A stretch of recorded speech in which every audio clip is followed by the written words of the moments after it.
This is The New Yorker Out Loud from The New Yorker magazine. I'm Deborah Treisman, fiction editor at The New Yorker. Each month, we ask a New Yorker fiction writer to select a story from our archives to read and discuss. For this month's podcast, George Saunders chose You Must Know Everything by Isaac Babel. "Study," she suddenly said with great vehemence. "Study, and you will have everything, wealth and fame. You must know everything. The whole world will fall at your feet and grovel before you." You Must Know Everything is an early story, written in 1915, when Isaac Babel was only 21. The story, translated from the Russian by Max Hayward, was published in The New Yorker in 1966. George Saunders is the author of 3 short story collections. The most recent, titled In Persuasion Nation, was published by Riverhead last year. A new collection of nonfiction, The Brain-Dead Megaphone, will come out in September. He has been contributing fiction to The New Yorker since 1992. George Saunders joins me from the studios of WAER in Syracuse, New York.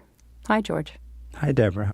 So the main question is, why did you choose this particular story? Well, I love everything Isaac Babel wrote, and when I found out that he was only 21 when he wrote this, I was really intrigued, and especially to find out that everything he later perfects is here. It's all present in kind of this crude form.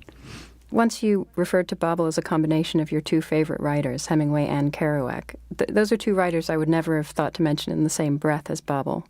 This turn-of-the-century Russian Jewish writer from Odessa. What's the comparison there for you? Well, whenever a writer makes those kind of references, they're so private. And to me, it was kind of like Hemingway was the stiff upper lip kind of tough guy, and Kerouac was everything that's left over, this kind of hippie, wild sensibility. And so for me, with Babel, you can feel this extreme discipline, that he was obviously a heavy editor and very tough on himself. So that's the Hemingway part. But also you could feel that a lot of his imagery was very poetic, and my feeling was that it was quite celebratory in the way that it comes out of him.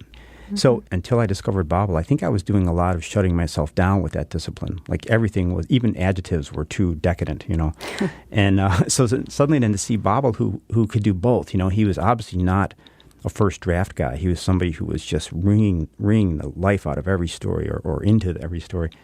But when the time came for him to sort of do a little poetic burst, he also recognized that as a legitimate thing to do. So somehow, in my very, self-referential system, he was a combination of those 2. Uh-huh.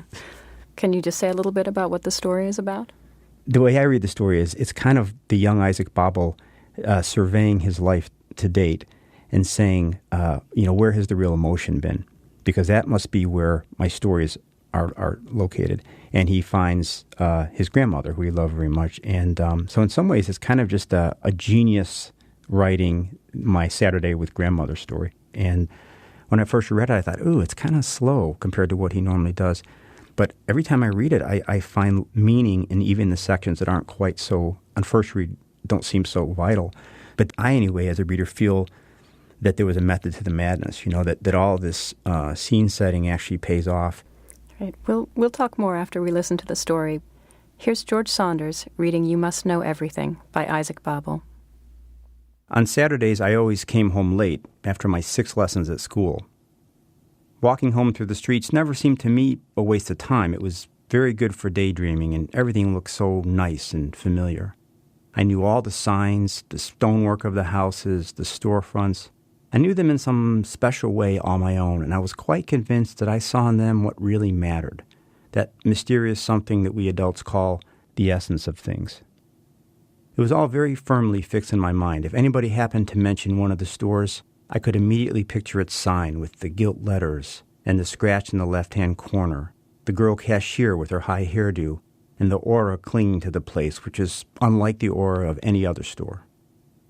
And it was from such stores, people, auras, and theater posters that I pieced together my native city of Odessa. I remember, feel, and love it to this very day. I know it as one knows the fragrance of one's mother's skin, the flavor of love, words, smiles. I love it because I grew up in it, was happy, sad, and dreamed my dreams, fervent dreams that will never return. I always walked along the main street, which was the most crowded. The Saturday I'm going to write about was at the beginning of spring. At that time of year, we didn't have that mild and soft air which in central Russia is so exquisite over some quiet river or gentle valley. We had a slight glinting chill in the air, a hint of passion with a cold edge to it. I was just a kid at the time and knew nothing about anything, but blossoming and rosy-cheeked, I was affected by the spring just the same. I always took my time on the way home from school. I scrutinized every jewel in the jeweler's shop and read the theater posters from beginning to end.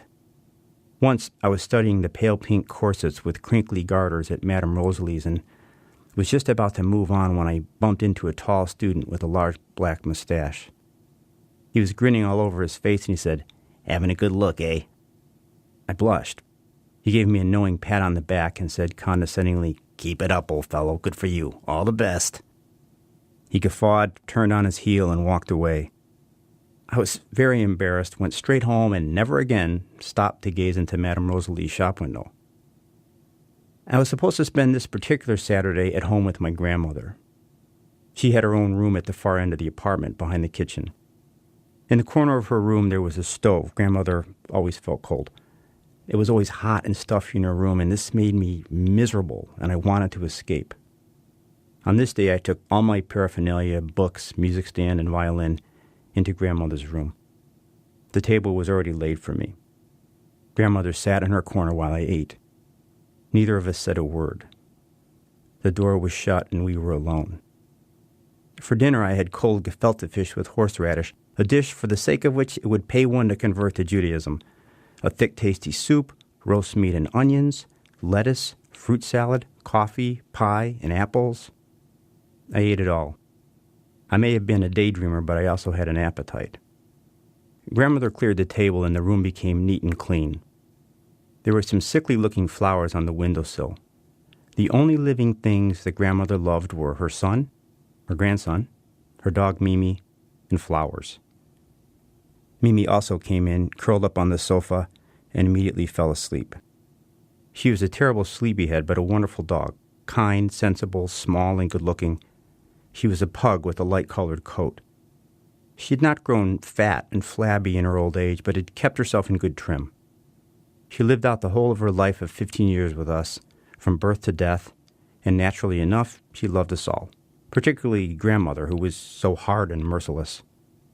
Some other time I'll tell the story of their silent and furtive friendship. It is a good, moving, and tender story. Anyway, there we were, all three of us, Grandmother, Mimi, and I. Mimi was sleeping.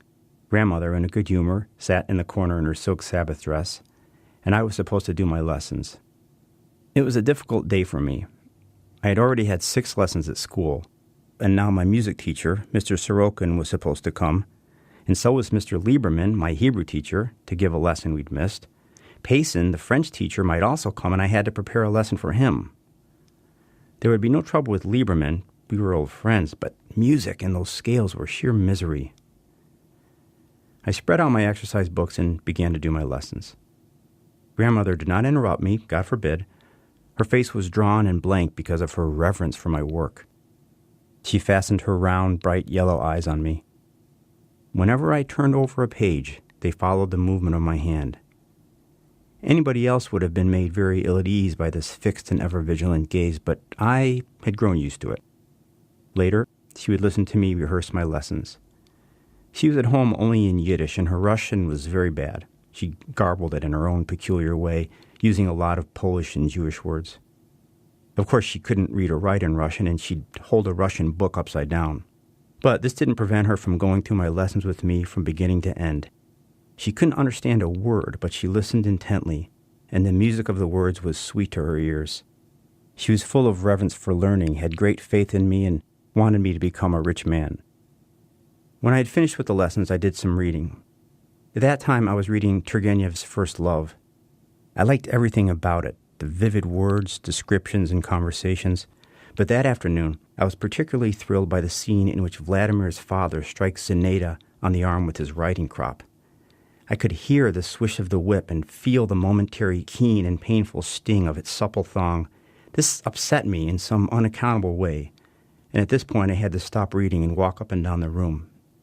But Grandmother just sat there without moving a muscle, and even the hot, stifling air was quite motionless, as though it knew that I was busy and must not be disturbed. The room was getting hotter all the time. Mimi began to snore slightly. It was quiet, eerily quiet, with not a sound from the outside world. Everything seemed weird to me at that moment. I wanted to run away from it all, but also to stay there forever. The darkening room, grandmother's yellow eyes, her tiny figure wrapped in a shawl, hunched up and silent in the corner, the heat, the closed door, the crack of the whip, its loud swish. Only now do I understand how bizarre all this was and how much it affected me. I was startled out of my troubled state by the ringing of the doorbell. It was Mr. Sorokin. I hated him at that moment. I hated his wretched scales, all this meaningless, futile, squawking music. It must be said that Sorokin was a splendid fellow. He had close-cut hair, fine large hands, and magnificent full lips. Today, under grandmother's eye, he had to teach me for a whole hour, even a little over, and really give value for money. He got no credit for his pains. The old woman's eyes followed his every movement coldly and intently, and were quite indifferent and aloof to him. Grandmother had no time for strangers. She expected them to do their duty by us, and that was all. We began our lesson. I was not afraid of grandmother, but for a whole hour I had to bear the brunt of poor Sorokin's unusual devotion to duty. He felt very out of place in this remote room, in the presence of the peacefully sleeping dog and the frosty old woman sitting in the corner. At last he took his leave. Grandmother coldly gave him her large, leathery, and wrinkled hand, but she made not the slightest movement with it. As he left, he bumped into a chair. I endured the following hour as well, Mr. Lieberman's Hebrew lesson, and the moment came when the door closed behind him, too. By now it was nightfall. Far away, specks of gold lit up in the sky. The deep shaft of our courtyard was flooded with moonlight. In the neighbor's apartment, a woman's voice began to sing, "Why do I love you so madly?" The rest of my family had gone to the theater. I felt depressed and tired. I had read so much and done such a lot of work. The servant girl brought in the samovar. Grandmother lit a lamp. This immediately mellowed the room. The dark, massive furniture was bathed in soft light. Mimi woke up, took a walk through the other rooms, and then came back to us to wait for supper. Grandmother was a great tea drinker. She had kept the gingerbread for me. We both drank a lot of tea. The sweat began to glisten in the deeply etched seams of her face. "Do you want to go to bed?" she asked. "No," I replied. We began to talk, and once again I listened to grandmother's stories. Long, long ago, there was a Jew who kept an inn. He was poor, married, and weighed down by a large family, and he sold vodka without a license. A government inspector came to see him and started making trouble for him. He went to a rabbi and said, "Reb, a government inspector is plaguing the life out of me. Ask God to help me." "Go in peace," the rabbi said to him. "The government inspector will quiet down." The Jew went home. He found the inspector on the doorstep of his inn. He was lying there dead with his belly all purple and swollen up. Grandmother fell silent. The samovar hummed away. The neighbor was still singing. Everything was covered with blinding moonlight. Mimi began to wag her tail. She was hungry. "In the old days, people had faith," grandmother said. "Life was simpler. We lived next to the estate of a Polish count. The Tsar himself used to come and visit him. They used to make merry for 7 days at a stretch. I would run up to the hall after dark and look in through the lighted windows. The count had a daughter, and she had the finest pearls in all the world. Then there was this rebellion. Some soldiers came and dragged the old count out onto the square. We all stood around and cried. The soldiers dug a hole in the ground. They wanted to blindfold the old man, but he said he didn't want it. He stood in front of them and gave them the order to shoot. He was a big man with gray hair. The peasants liked him. Just as they were burying him, a courier came racing up. He had a pardon from the Tsar. The samovar was slowly going out. Grandmother drank her last glass of tea, which had gone cold by now, and sucked a piece of sugar in her toothless mouth. "Your grandfather," she said, "was a great one for telling stories. He didn't believe in anything, but he trusted people. He gave away all his money to his friends, but when he came to them for help, they threw him downstairs. That made him a little queer in the head." And she went on to tell me about my grandfather. He was a big man with a sharp tongue, passionate and overbearing. He played the violin, wrote essays at night, and knew all languages. He was ruled by an insatiable thirst for knowledge and life. The general's daughter had fallen in love with their elder son, and this had been the son's undoing.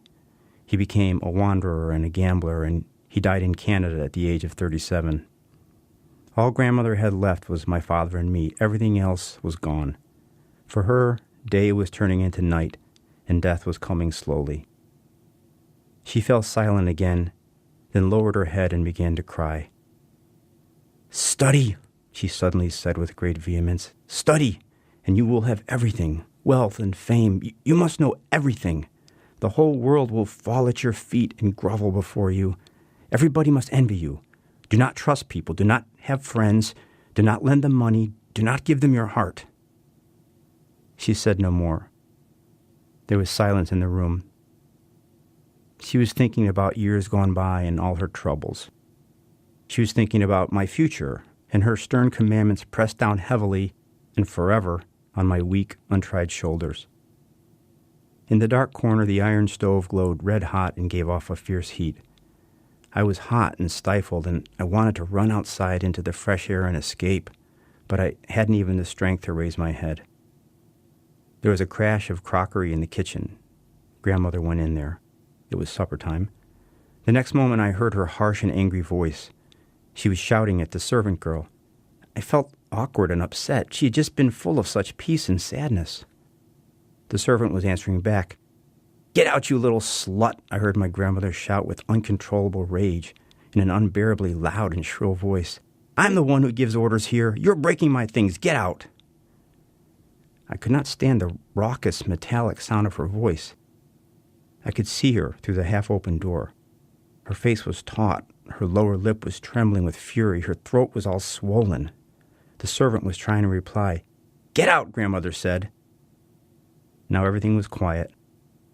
The servant, with hunched shoulders and on tiptoe as though she was afraid to hurt the silence, crept out of the kitchen. We had supper without exchanging a single word. We ate well and plentifully, and took our time over it. Grandmother's translucent eyes were motionless, and I did not know what they were looking at. That was George Saunders reading You Must Know Everything by Isaac Babel, translated by Max Hayward.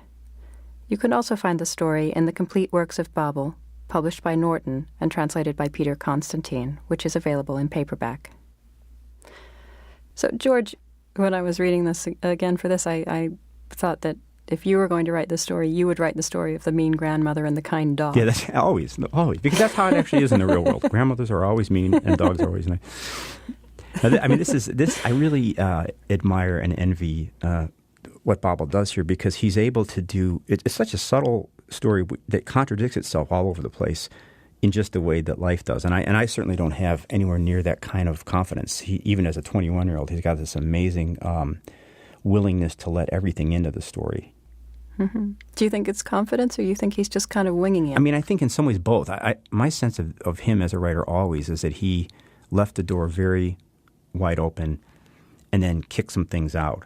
Mm-hmm. It's also amazing how much this resembles the later, more mature work, in the sense that there's a lot of time spent creating a surface, like a believable surface, and then often just one little explosion that then ripples, and it ripples both directions. It ripples into the beginning and the end of the story. And here I would say there's those two little explosions. At least for me, I don't know if you had this reaction, but what first strikes you is that little outburst where she's talking about her husband, and she says he didn't believe in anything, but he trusted people, and they turned on him. And so you kind of think that's where the sadness is. And then somehow for me, that works in a funny way with that outburst with the maid. And those are two of the deeply sad moments in the story. It's such a light touch with the characterization of the grandmother here. I mean, it's interesting to me how you think she's going to be a caricature of the Russian Jewish grandmother, and half of the time the boy seems to hate her. The other half he seems to love her. You can never quite fix on what she is for him or anyone. Exactly, and I think that that's why I think maybe it started out to be a nostalgic portrait, but these odd things that she says, and that funny line in there where he's talking about the dog who loves the grandmother so much, and then he says she particularly loved grandmother who was so hard and merciless, and that's the kind of line that you could see it coming out as you write because you're trying to be honest. And I think once a line like that gets in there, it sort of backlights everything in the story, and that part of her personality is there to keep. And because I mean, what interests me is that the advice that she gives him You Must Know Everything, actually, we can see that he's already enacted it. I mean, from the very first section, when he walks down the street, he's looking at all the shop windows and everything, and this incredible, rigor of these lessons and everything. So in a certain way, you get the impression that that speech about the grandfather, this isn't the first time he's heard that speech, You Must Know Everything. And then what's beautiful to me about the story is the way that a lesser writer would probably have let that be the big surprise, the fact that, I'm shocked my grandmother said this about You Must Know Everything. But in fact, that's all sort of calm backstory. And the shock is when the grandmother then turns on that maid and calls her a slut, or in other translations, she calls her a hireling or a dreck. So in any case, not good.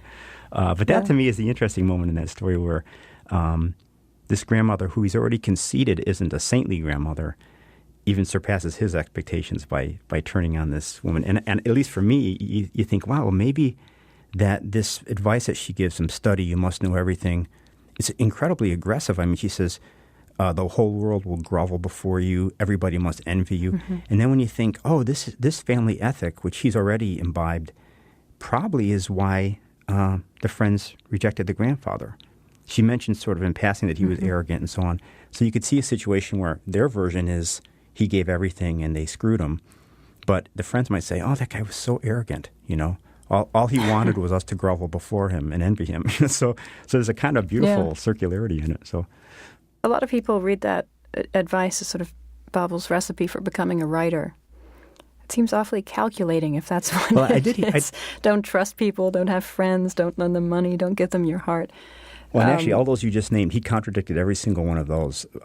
He was apparently always giving money away, both in Paris and in Russia, and had a lot of good friends. But I did hear once that he would say, you must know everything. And he used to, when he met a woman, he would pay her for the privilege of looking into her purse, with the idea with the idea that you could sort of tell a lot about a person by what they had in their purse. It also seems like a bit of a pickup line, but he also, I mean, some writers say that he one of the reasons he ended up being killed by Stalin was that he had gotten really close to the police chief, and partly Babel was just fascinated by that stuff, and I think also he really did feel like the more you knew, the more you could get into your stories.